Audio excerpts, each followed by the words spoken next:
On today's episode, we're going to cover how to free up more time in your life and your business using virtual assistant hacks on today's episode. You are listening to the Champion Hustle podcast. Play to succeed in business and in life. Featuring Levi Hunsaker and Ryan Black. Hello and welcome to episode number 8 of the Champion Hustle podcast. My name is Ryan Black. And I'm Levi Hunsaker. And today, this morning, we are joined by a special friend, Zach Ullman. He is an entrepreneur, a real estate investor, and he is going to be taking us through different hacks in regards to virtual assistants. He's an expert in this space and has a lot of experience, and we're really excited to have you here. Zach, welcome to the podcast. Thank you, Ryan. Thank you, Levi. I'm excited to be here and share all this stuff that I have I've learned over the years. And it's all about saving time and replicating yourself. So I got some really cool stuff to share. Oh, dude, we are super excited to dive right in. Before we do that, I wanted to point out right now, Zach, you live in Phoenix, correct? Phoenix, Arizona is your home Phoenix, base? Arizona. Where are you currently? I'm in Hawaii. So you're in Hawaii, and it just happened to work out that today when we were recording, you're going to be there for, it sounds like a good time. You and your wife are there enjoying the tropics. 51 days. We bought a one-way ticket. Oh my goodness. That is incredible. One way. So basically 2 months in Hawaii, one-way ticket, but your business, which is stationed out of Phoenix, still operating at 100%, even Absolutely. though you're there. Revenue has picked up since we've been here. And I think honest to God, I think it has to do with we're living the lifestyle that we want and we're doing our business, right? So we get that joy, excitement of actually doing what we want, not at retirement, but today. Right. Oh, I love that. And one of the big things that makes that possible for you, right, is working with virtual assistants. Totally. I wouldn't be able to do it without a team. Okay. So, let's just dive in. So then can you kind of give us, because there might be some folks on the line who aren't familiar with, well, what is a virtual assistant? Can you kind of just define it for us? What is a virtual assistant? How does that differ from maybe more of a traditional assistant? Yeah, traditionally, people have worked in an office where everyone's there. You can go talk to the people. And then this word virtual assistant really became famous with the 4-hour work week. Where he says, okay, hey, automate it, get a virtual assistant, and then that really opened the door for things. So when people think of virtual assistants today, typically, and I say typically, they think of people that are overseas, Philippines, different places like that actually pride themselves in that workspace. Like in the Philippines, it's you're considered. I don't know how to say it. It's a great place to be to work for a company. In America, a lot of we pride ourselves in being entrepreneurs, right? And starting our own thing. Right. Over there is sort of the opposite. They want you, to work for a company, and they have such high talent. And one of the biggest things I had to get over with was how little you can pay people. I couldn't conceptualize it. I mean, we have virtual assistants that we're paying $4, $5, $6 an hour, right, that are doing these tasks, and they have a great life because the standard of living, the cost of living in a lot of these places are so much less than it is in the United States. And that's really why this has taken off, because I have a virtual assistant in the Netherlands. I have people in the Philippines. I have people in London. I have people all over the world that are working for us. And their pay is proportionate to where they're living. But that is essentially offsite, just like this. I think you guys are both in Utah. I'm in Hawaii, and we're on this call together. And given everything that's happened in the world today, this is really where things are going: remote working. Interesting. Now, as you're working with these virtual assistants, you mentioned a bunch of different countries that are around the world.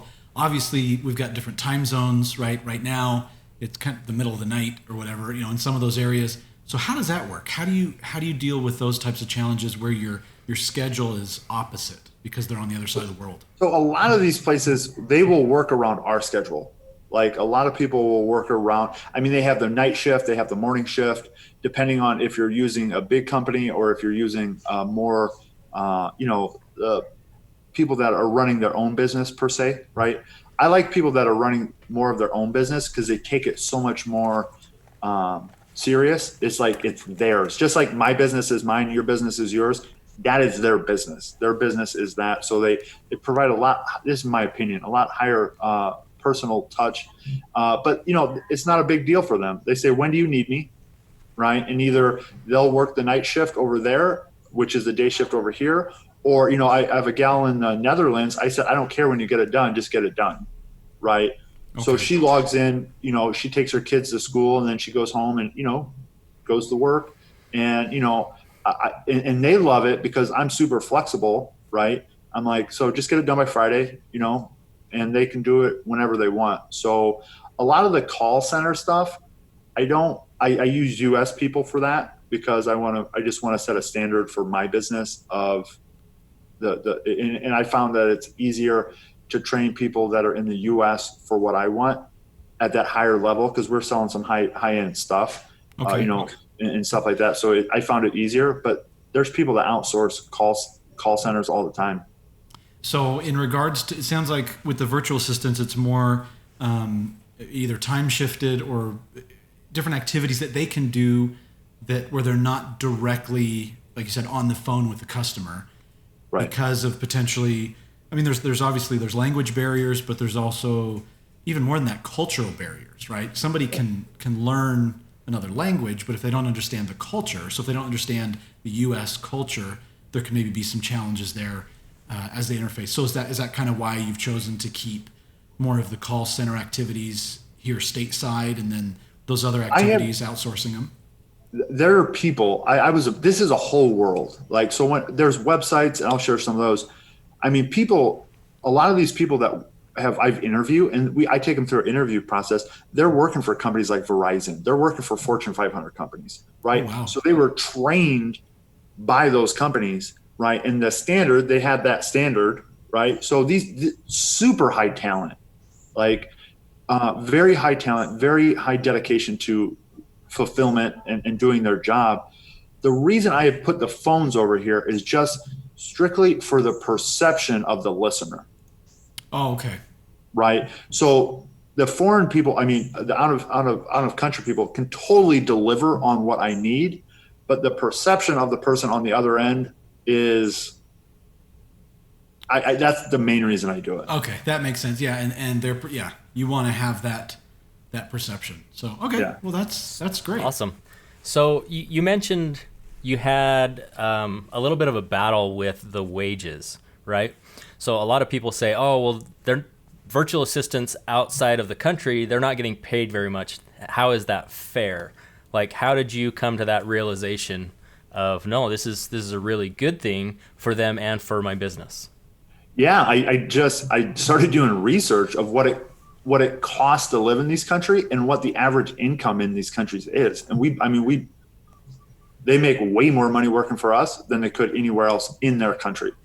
And they live a great life with the $4 to $6 an hour.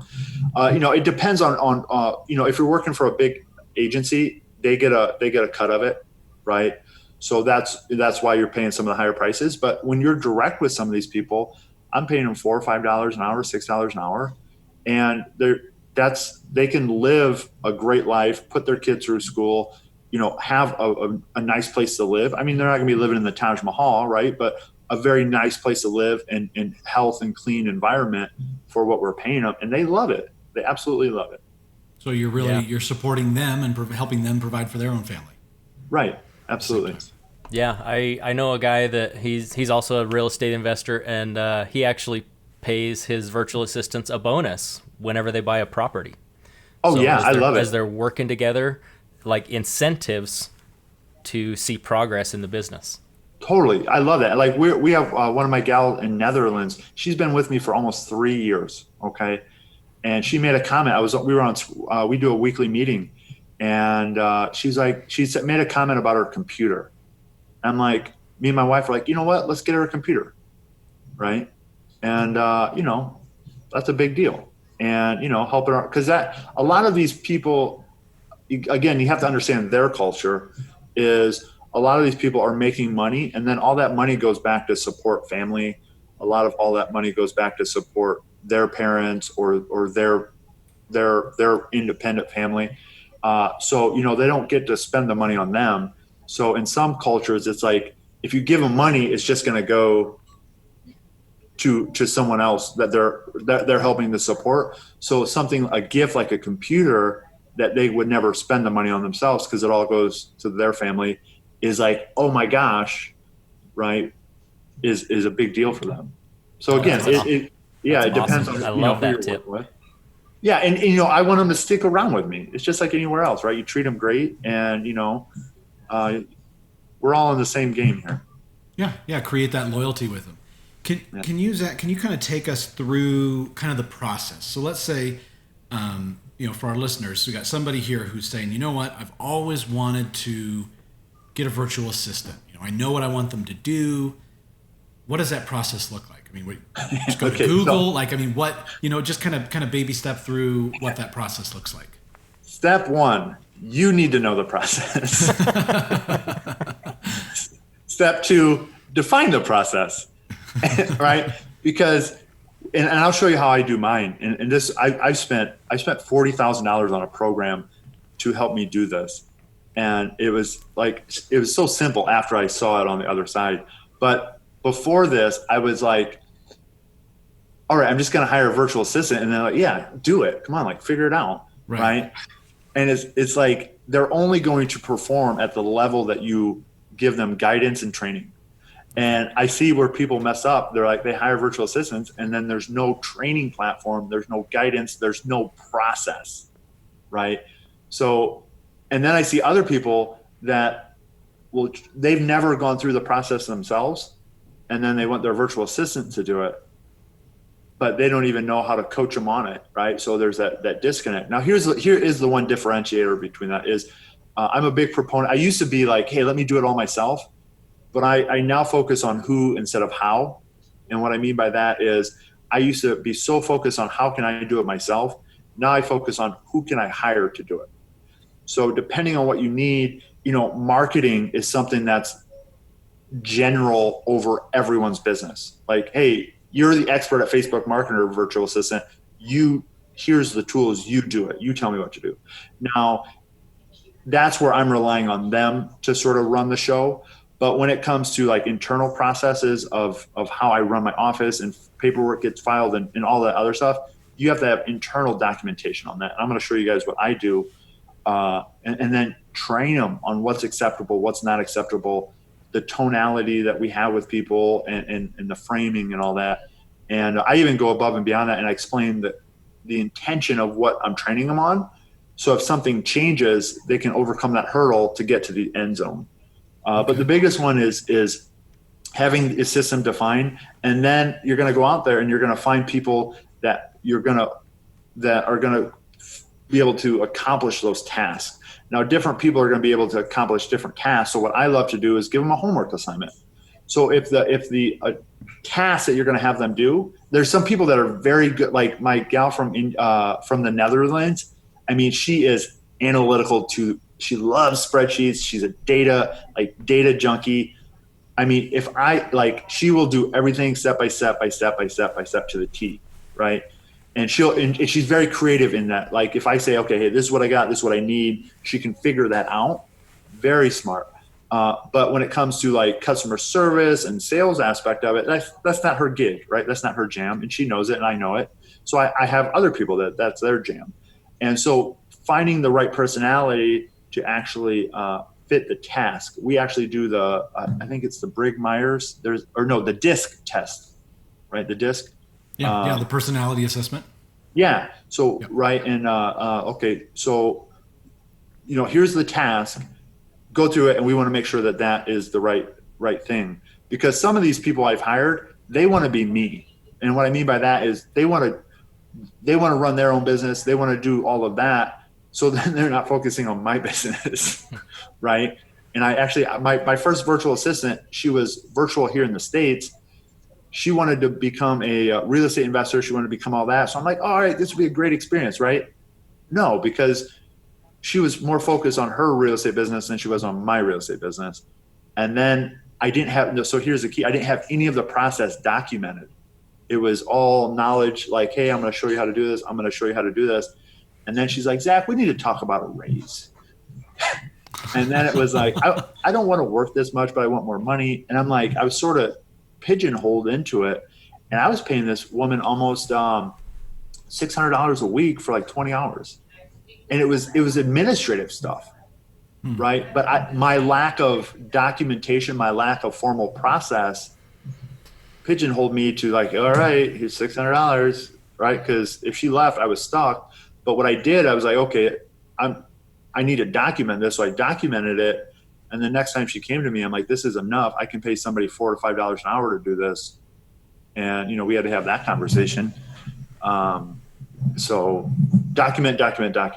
So you guys want to see what I do, or? Yeah. So yeah, now, bring it on. So understanding you got to create that process and have it defined before you get started. Now you're saying, okay, I want to hire a guy or a gal to help me out. What does that look like? So for our listeners on any of the podcast channels, we're going to talk through all of this. But if you want to see what Zach is going to share with us right now, go ahead and jump into our YouTube channel or our Facebook group, and there will actually be a video. And he's actually kind of giving you a behind-the-scenes peek into his business. Yeah, so I create membership portals, right? I use ClickFunnels. I mean, there's a lot of these programs out there. This is something that's easy for me.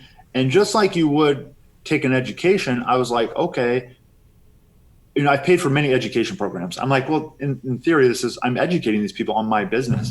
So I just break this out. I'm like, okay, here's the beginning of the month task. Here's the end of month, daily, Monday, Tuesday, Wednesday, Thursday, Friday, Saturday. So it's like very paint by step by step by step. Now this is for my gal in the Netherlands, and I need her to send out property tour emails. Boom, here's the script, right? Click here to download the email attachment that we're going to send. Here's a video of me showing you how to do it, explaining the intention around it in case something changes, you know, comes up so they can get to the end. You know, here's how you create my Facebook events. Here's links to all the stuff is right here. They're just going through this, and I create little videos on this. And so instead of me having to be there, I've been able to replicate myself, and then they have it all documented. They have it all in front of them. So all they have to do is log into this portal and go, hey, what am I going to do today? Oh, Monday, right? And then all the supporting information is here. And then, you know, Tuesday, there's not a busy day. Wednesday, not a busy day. I have a bunch of daily tasks though, right? Return missed calls, check social media. And then, you know, I'm adding to this as we go, right? Adding to this as we go. And then, you know, this is for one of my sales team. I have understanding our customers, current events, pricing and financing, understanding our offering, things to be careful with. Like, words mean things, right? Don't be careful what you say. Understanding our competitors, and then appointment setters, right? These are all, I'm literally taking them through this training, and, you know, I walk them through the video. I say, step 1, step 2, step 3, step 4, 5, 6, repeat. And then each one of these have a training. Facebook Messenger, right here. Let me, so the idea is, and I just got off a guy, with a guy in London, and, you know, we were talking about, he owns an Amazon company over there. And, you know, he was like, you got to get people to understand the process. And so it's really paint by numbers. Facebook Messenger conversation, it's the same wording. Schedule meeting via schedule link, schedule meeting, right? And then you click on that, and here's what I wrote the script for them. This is what you do. And I walk them through it. Here's the link. Send out a message, right? And it's really, and I tell people, I say, if you can't do this, like, you should not work for me, because I've literally laid it out step by step by step. And then what I do is I'll have weekly meetings, sometimes daily meetings, depending on the process, or who they're working for, where we go over that. I may answer. We answer questions, right? So I give them the training, and then I let the process train them, as opposed to before I did all this stuff, I was scrambling, right? I was like giving a little here and a little here, and it was incomplete. And it really, on the back end, it was a disservice for all the people that were working for me, because they got frustrated. They're like, I don't even know what, like, I can't do my job because I don't know what it is. You don't have time to give me clear direction because you're running around like a crazy man. And so it really puts a lot of formality around it. And then I let the system handle itself, and then I just check on the system.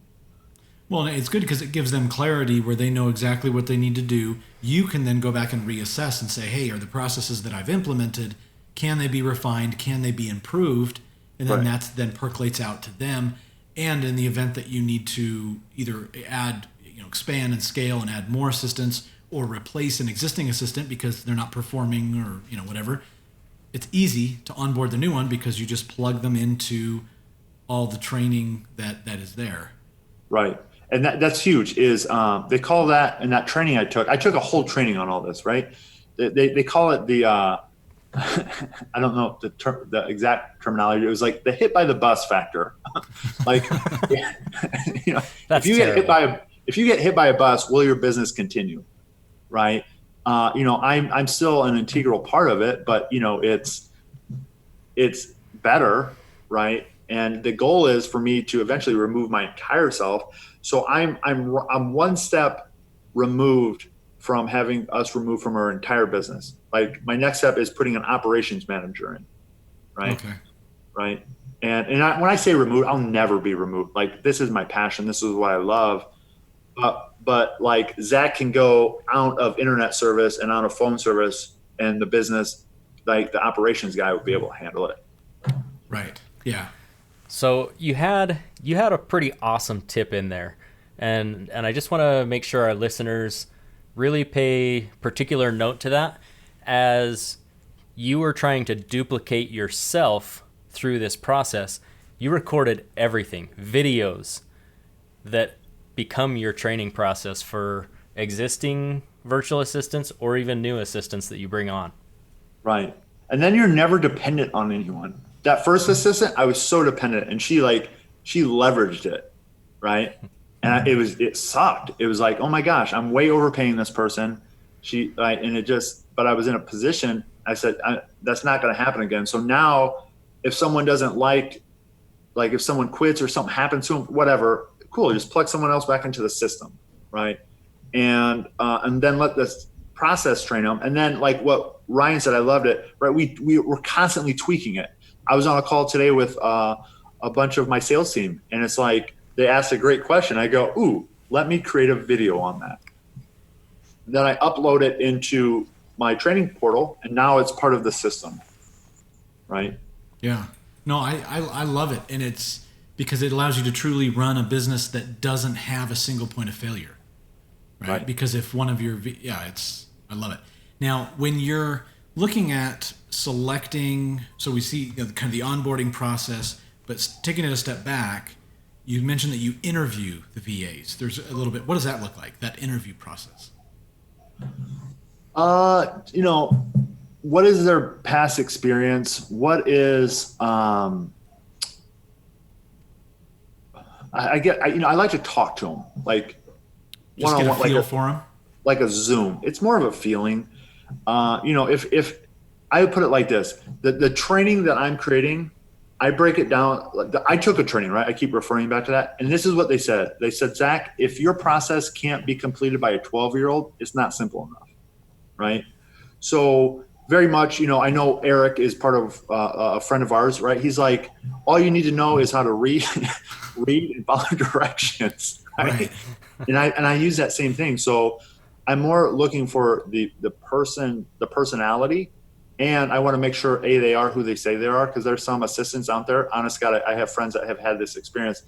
They use Google Translate to talk back and forth on chat, which I think is brilliant. Like, it's how ingenious. This guy's creative. They're very creative, right?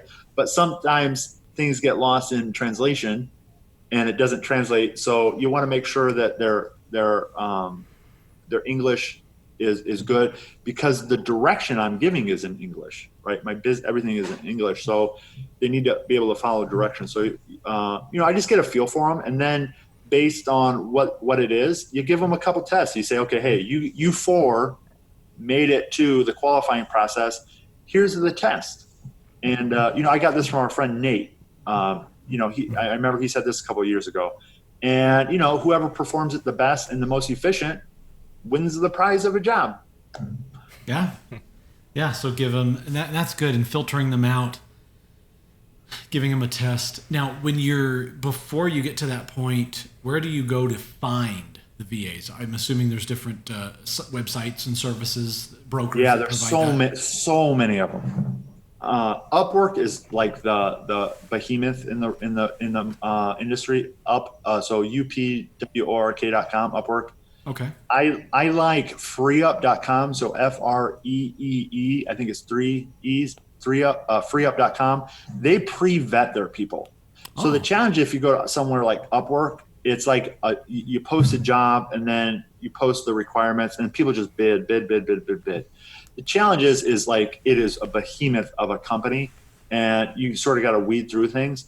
Company like FreeUp is they pre-screen their people for English skills, for the skills that you need. They make them they have them pass tests.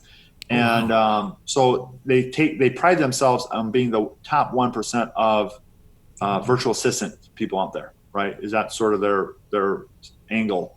I have also used, there's a couple people, there's this one website, I haven't used it, from people only from the Philippines. Great. I mean, I've heard nothing but great reviews. And then I have a personal contact that I pay money and they go recruit people for me, in the sense of, they say, okay, that virtual assistant that I've had for 3 years, I paid them $2,000, right? This may not be in everyone's budget, but I paid them $2,000. They took what I needed and then they ran them through, they did all the screening. And that's their job. Their company is hiring virtual assistants and then training those virtual assistants. To the screenshot that I showed earlier, they help you build that, right? For people that don't have time. So they help you document your process. They help you do all that for that $2,000. And, that's sort of their business. So there's processes like that. Depending on what you need is, where you will go to get those type of people. Okay. For Fiverr, Fiverr.com, Fiverr.com or something like that. For some of the online marketing, stuff, there's depending on what you need. Okay. So lots of different places, and cool. And it sounds like you send out a proposal of kind of what you're looking for, and then people who meet those requirements will then respond back with an offer of their interest in working with you. Okay. Right. Now, with you talked a little bit about this, but with the tasks, right? There's the tasks that you perform in your business, and as time is going on, more and more of those tasks, you're kind of offloading those to VAs. Any piece of advice as far as when the right time is to offload specific? I know this is a very vague question, but specific tasks. When do you kind of know that, these aspects of my business, I can now offload this to someone else? Is there kind of like a rule of thumb that you go by on that? Yeah, as soon as possible. I play the game of what can I give away today? Okay. Honest to God, but here's the thing. If you don't have, now we're always grabbing that next rung on the proverbial ladder. So you have to have it well documented, right? So you have to get the process figured out yourself. Again, that's going to vary. If you hire someone for online marketing, their skill set is that, so they're going to know what to do based on your budget and the desired outcome. But, for internal processes, procedural, or if you're hiring someone like me, I love online marketing. So I have things I want done my way. And so you have to have it well documented and figured out. And then it's give it away as soon as possible to get that next thing. All right, let's create this next process and system, give it away as soon as possible. Okay. So then you have to figure out, okay, what's the end goal? So for me, my best use of my time is on, closing and raising money, And I don't want to be there forever. I want to remove myself from those. Right. But that's right now, that's the best use of Zach's time until I get a strong structure and a strong process around having teams that can replicate me. Now, they may not each be able to replicate me, but if I have 5 people that collectively can, and they're still making a great income, that frees me up from my whatever. I just did a training. I had 13 appointments. I started at 6 a.m. and at 8 p.m. I was on the phone all day, right? I'm doing that now, and I'm tweaking the process, figuring out what works, what doesn't work, and I'm doing it as fast as I can. Then I'm going to document that process, and then I'm bringing my team in to fill that, to replace me, so then I can go to that next room, right? Right. No, that makes sense. Now, how do you communicate primarily with your VAs since they're all around the world? I have moved recently to something called Slack, right? Because I've been on WhatsApp, I've been on emails, I've been on Facebook Messenger, this whole world. And it's like, where did I send that, right? And I just, probably in the last month or two, have moved everything to Slack, or am in the process of moving it to Slack. And so I can have one app with everything. Slack, this is like the next level of communication for business people. It takes some of them a little bit new. It's new to them. Mm-hmm. I have some U.S. virtual assistants that are older, right? And so the technology aspect is a little bit new to them, and but they're learning it, and I encourage them to use it so that they fit the system, and I build them into the system as opposed to building the system around them. You never want to do that. You want to have a system and then have people join the system. Awesome. And how do you deal with VAs who don't perform? Have you ever had to deal with that? Oh yeah. It's, you give them, you give them some coaching, and, cause I believe everyone, and that's what those daily calls are for. So I can take half an hour, every day and be like, okay, hey, this is what we need to improve on. This is why, and just explain them, encourage them, empower them. And if they don't do it, next, right? And I do it with humanity. If you're listening to this, that may sound cold, but we give everyone a chance, right? But here's the thing: it's just like when you're recruiting, when you're placing tenants, if the recruitment process was good, it's rare, right? Right. So the recruitment process, right, is key. Just like tenant, when you're looking for a tenant, you don't take the first person that has money, right? They have to pass your test. Okay. All right. That makes sense. So I love that. A good vetting process helps so you don't end up with those performance issues down the road. Yeah. Cause hiring, you look in this, right? And if you've ever hired someone and you put all your love and energy and attention to them, and then they quit or you have to fire them, it's just like, oh, here we go again. Right. And so you want to build that system, and then you want someone that will be here for a long time.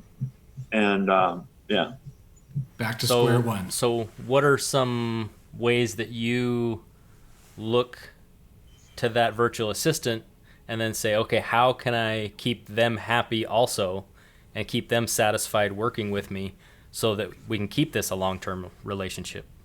Yeah. So that's why I like getting to know them, and not just being like, oh, this is my girl or person in the Philippines or in Netherlands. Like, I know these people, I know their lives, just like they would if they were in the office, just like I know you two very well, right? I know what your personal life is, and I get interested in them, right? I get interested in their life. I just hired a young man. He's 22, and I have a personal call with him, 30, 45 minutes, and he's state champion. So I understand what he's inspired by, just dropped out of college because it's not for him.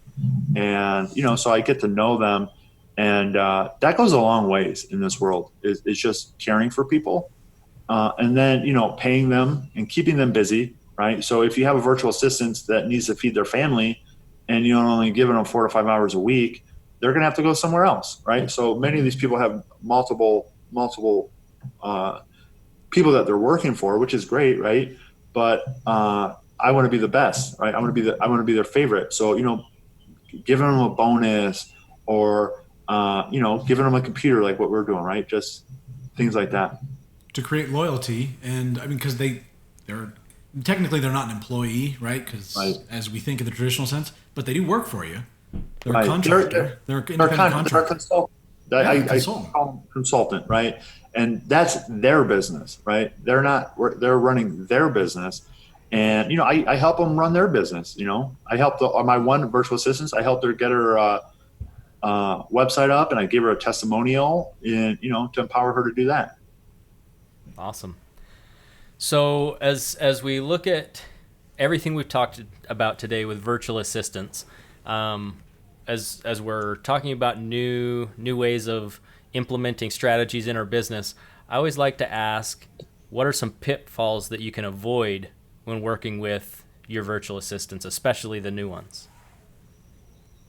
The pitfalls of working with virtual assistants is lack of onboard. Like you just have to have your systems down. I can't tell you, like, that is the number one. Like if you expect someone to come in your business and be able to replicate you with no guidance, like you're gonna be upset. Like, prepare to be mad, because you will be. So that's the number one thing. And then the vetting process.